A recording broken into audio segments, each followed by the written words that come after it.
નિખરતા ગુજરાત ન્યૂઝમાં આપનું સ્વાગત છે। અમદાવાદની વાડીલાલ સારાભાઈ હોસ્પિટલને ફરીથી શરૂ કરવાની માંગ સાથે કોંગ્રેસના નેતાઓ અને કાર્યકર્તાઓએ આંદોલન કર્યું।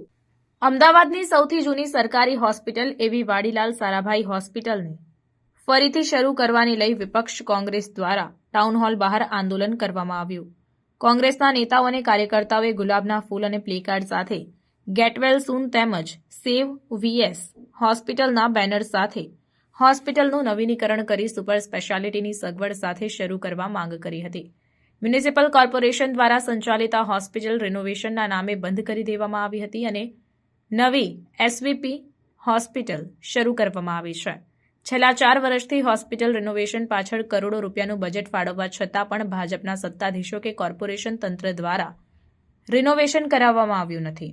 90 વર્ષથી વધારે જૂની અને સરદાર વલ્લભભાઈ પટેલના નામે શરૂ કરવામાં આવેલી વીએસ હોસ્પિટલને રિનોવેશન કરી ફરીથી શરૂ કરવાની માંગણી સાથે અમદાવાદ મ્યુનિસિપલ કોર્પોરેશનના વિપક્ષના નેતા શહેજાદ ખાન પઠાણ, કોંગ્રેસના ધારાસભ્ય ઇમરાન ખીડાવાલા અને શૈલેષ પરમાર તેમજ શહેર પ્રમુખ હિંમતસિંહ પટેલ સહિત કોંગ્રેસના નેતાઓ અને કાર્યકર્તાઓ દ્વારા એલિસ બ્રિજ પાસે આવેલા ટાઉન હોલ બહાર મોહબ્બત કી દુકાનના નામે આંદોલન કર્યું હતું।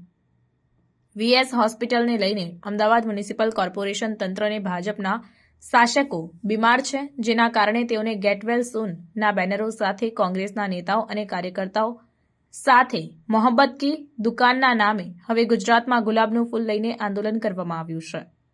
4 લાખથી વધારે દર્દીઓ હોસ્પિટલમાં સારવાર માટે આવતા હોય છે, જેથી હવે વીએસ હોસ્પિટલ ફરી શરૂ કરવાની માંગ સાથે કોંગ્રેસ દ્વારા આંદોલન કરવામાં આવ્યું।